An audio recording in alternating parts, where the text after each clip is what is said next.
class. Okay, so we're going to talk about combination lenses.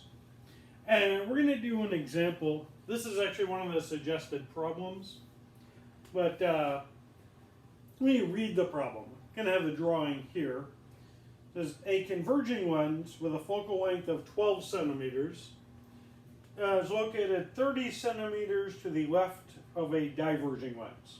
So 30 centimeters between them. Converging lens is to the left.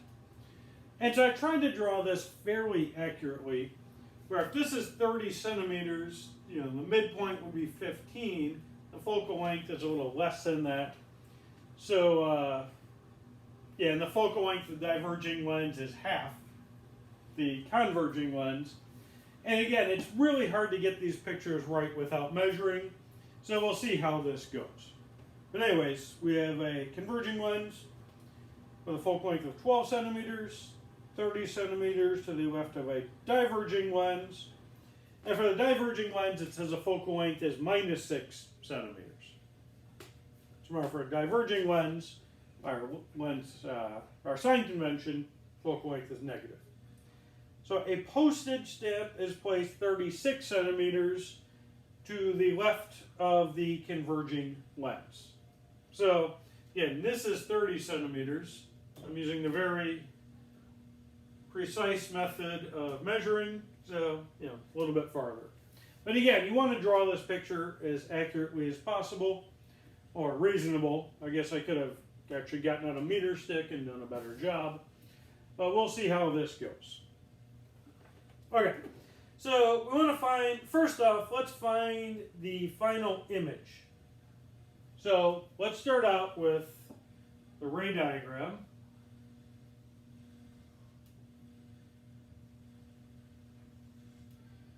So let's do this. We'll draw the first two rays. And I don't want to clutter up the picture. So let's just kind of look. Does the third ray make sense going right through the middle? Yeah, it looks pretty good. So this is our object. Let's say this is image 1.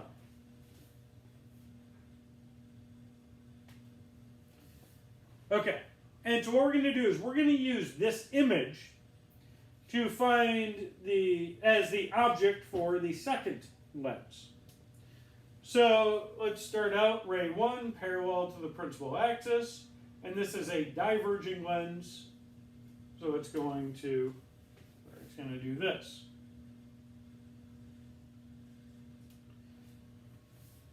And the other ray, we're going to go towards the focal point on the right, and then come back parallel to the principal axis. Obviously, these two are diverging, so we have to back up a bit. And it looks like our final image is here. So like this point is going to map to this point. So image 2 is going to be very small, a very small inverted arrow. So I'm going to guess, just based on the drawing, the focal length here is 6 centimeters. So from here to here is 6 centimeters. Looks like we're a little bit more than halfway. So I'm going to expect that our final image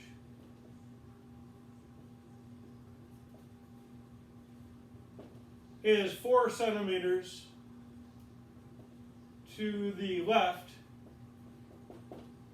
of the diverging lens.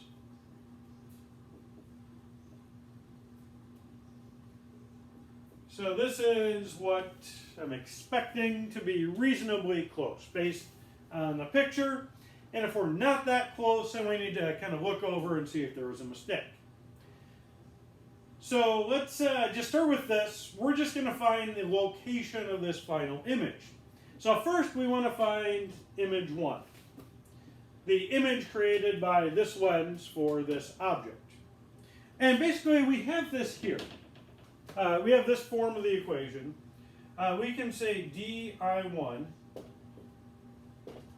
Now the focal length for this one, let's write that down. Let's say f converging is 12 centimeters and f diverging is minus 6 centimeters. Let me just double check those numbers. Yeah. So DI1, we're using the converging lens here, so this would be 12 centimeters. And remember, this distance we were given in the problem is 36 centimeters. So I'm going to double check that number. Yes, 36 centimeters.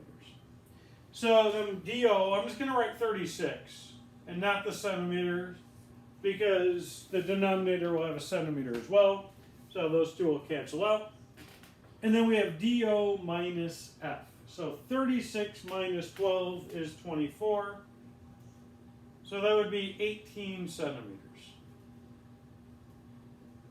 12 over 24 is 1/2. 1/2 of 36 is 18. Okay, so DI1 is 18 centimeters. Now let's check and see if that's reasonable. This is 12. That's 18. That seems fairly reasonable. So I think that both of these, I'm very confident in this result, but this one looks pretty good. That was a more questionable one, is the drawing. So far, so good. Now, we want to use, this is now our object for the second lens. So now we're going to use the lens equation again and get the location of the image, I2. So what we're looking for is DI2. Now we have to be a little bit careful because, you can plug it in this equation. DO is the object distance, but we have to find out what that object distance is. It's not 18 centimeters. This is our object. It's 18 centimeters from this lens, but we need to know the distance from our object to the lens that we're dealing with here. And so this would be 12 centimeters. DO for this part is 12 centimeters because 18 plus 12 gives us that 30. So we're using the diverging lens. So we have minus 6 centimeters. And then DO is 12 centimeters. But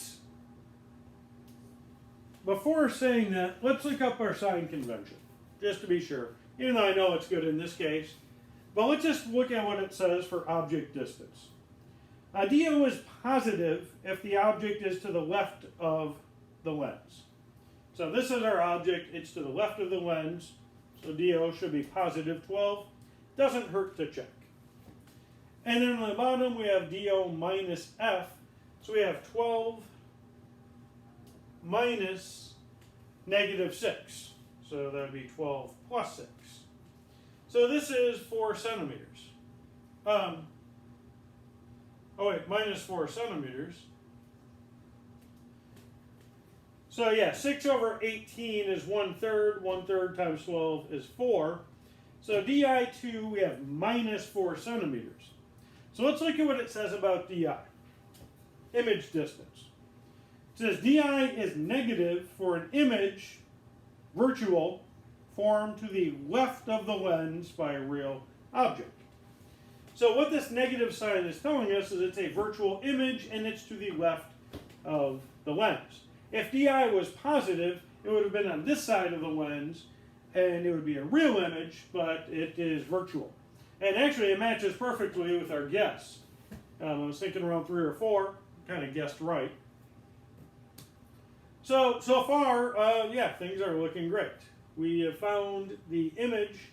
It's 4 centimeters from the diverging lens to the left. So exactly what we thought it would be. Okay, that's the first part. Let's look at part B. Find the overall magnification. Okay. Let's see if they give us a height. They don't give us any heights anywhere, but let's make this up. Let's say the height of the object is 2 centimeters. So we want to find out what happens to the height of the final image. So the first thing we have to do is find the height of image 1. The image formed from the converging lens. And I actually want to find the magnification of the converging lens. So let's call that M1.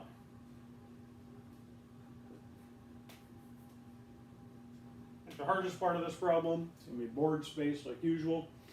Okay. So this would be HI over HO. This would be minus DI over DO. Now DI, that'd be 18 centimeters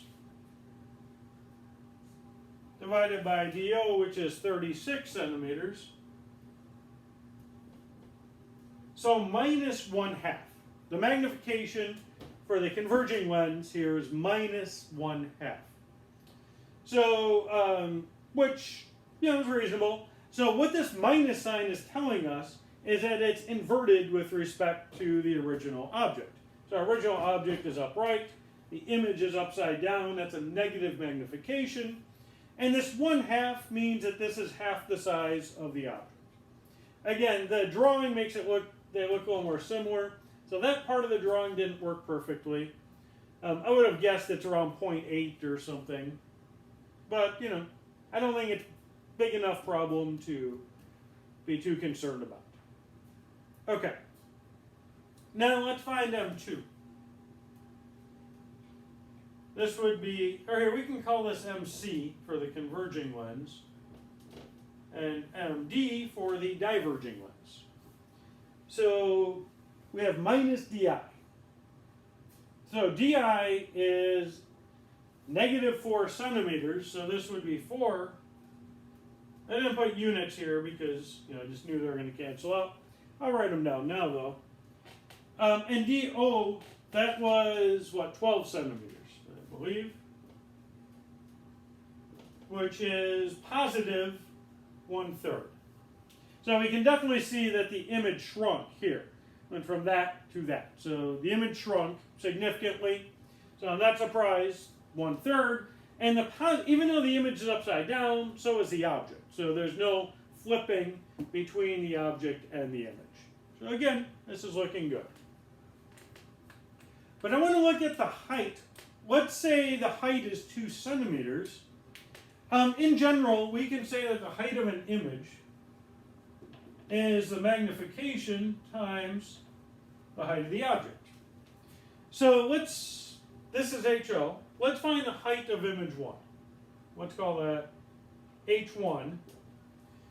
So it's being magnified by this converging lenses. That'd be minus 1/2 times 2 centimeters, or minus 1 centimeter. So that's the height of this. Now, the height of the final image, we'll call that H2. That'd be 1/3 times the height of the object, which is minus 1 centimeter.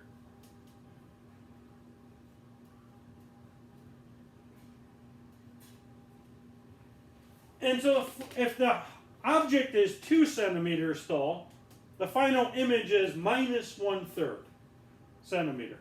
So it's much smaller and it's inverted. This minus sign overall, this was positive. The final image has a height that's negative, so it's inverted with respect to the original object. So again, all of this is making sense. One more thing that's kind of interesting. Let's find the overall magnification. The magnification for the combination, which I can't use C because we use that. Let's call it CD. So the pair of the converging and diverging lenses, the overall magnification. So that'd be the final height of the image, which is minus 1/3 centimeters, divided by the height of the object, which is 2 centimeters. So we have an overall magnification for this combination of lenses of minus 1/6.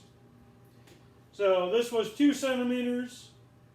Overall, if you just multiply the magnification by the height of the object, the negative sign flips it over. 1/6 times 2 is minus 1/3.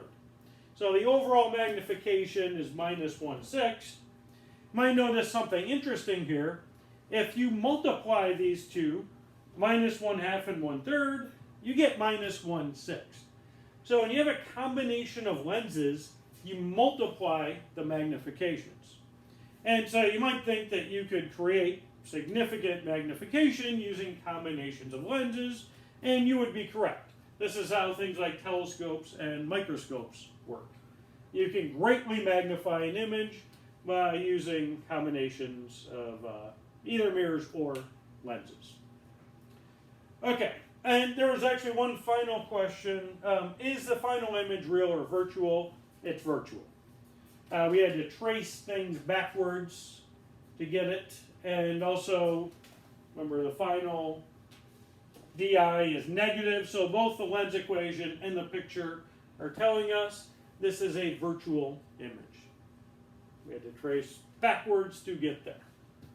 So I think that's, that pretty much answers everything in this question. And that's a good way of going about this, this particular topic. It's nothing really new, it's just using stuff we used before. So just kind of completely going over one example. That's the best way to approach this topic, I think. So we'll leave it at that for combination lenses.